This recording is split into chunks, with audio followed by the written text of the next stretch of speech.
क्या आप जानते हैं कि ऑल इंडिया बार एग्जाम में फेल होने पर एक लॉ स्टूडेंट ने बार काउंसिल ऑफ इंडिया के अगेंस्ट में ही केस फाइल कर दिया है?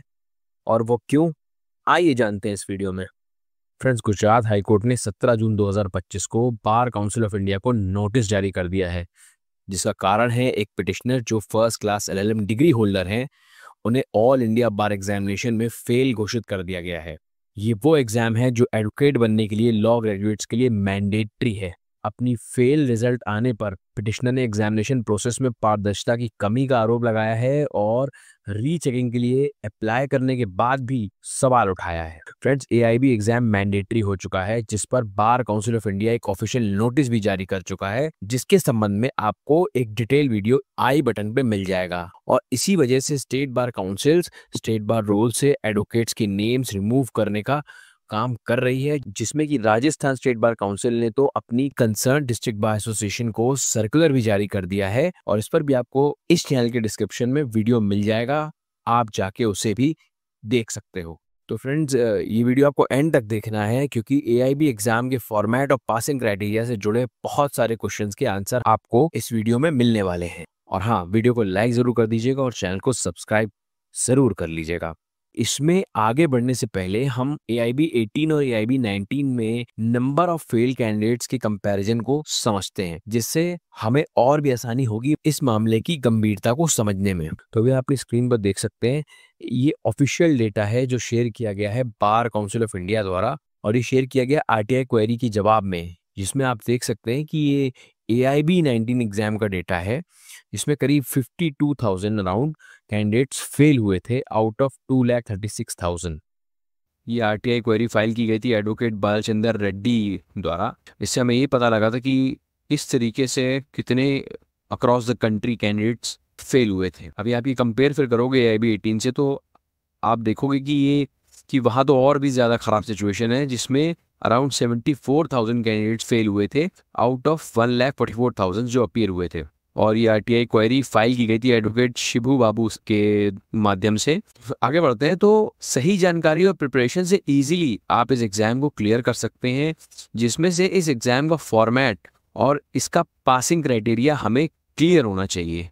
ब्रीफ में हम इनको समझ लेते हैं और साथ ही इंपॉर्टेंट जानकारी है वो भी आप इसमें हम समझेंगे। तो सबसे पहला इसका फॉर्मेट है, format of the AIB exam आप देख सकते हैं अपनी स्क्रीन्स पर।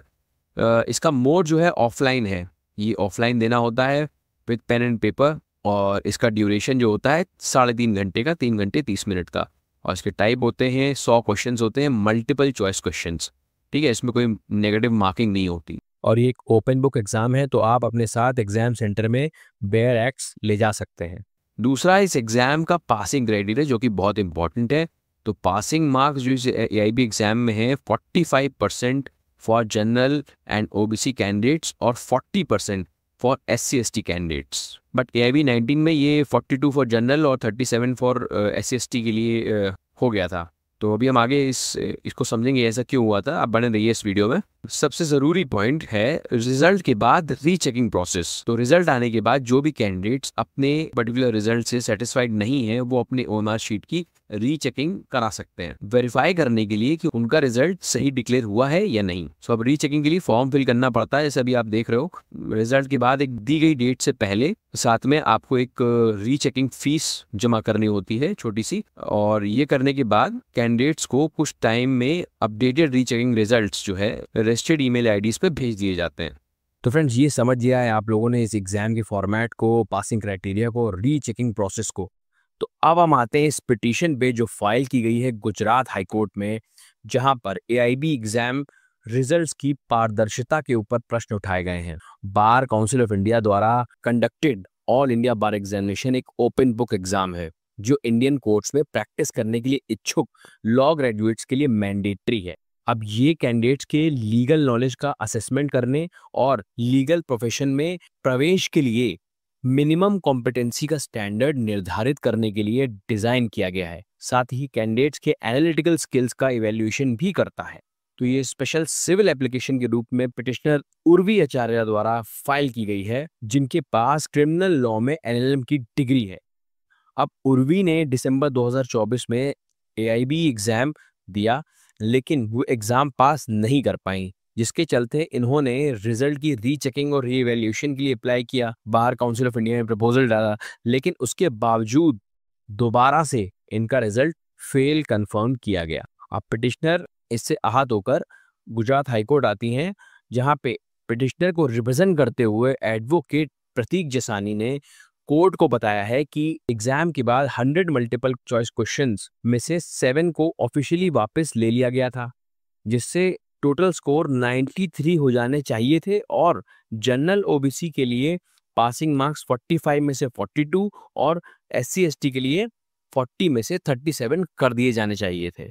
अब एडवोकेट ने आर्ग्यूमेंट दिया है कि पिटिशनर एक एक्सपीरियंस्ड स्टूडेंट थी जिन्होंने फर्स्ट क्लास के सम्मान के साथ क्रिमिनल लॉ में एलएलबी पूरा किया था।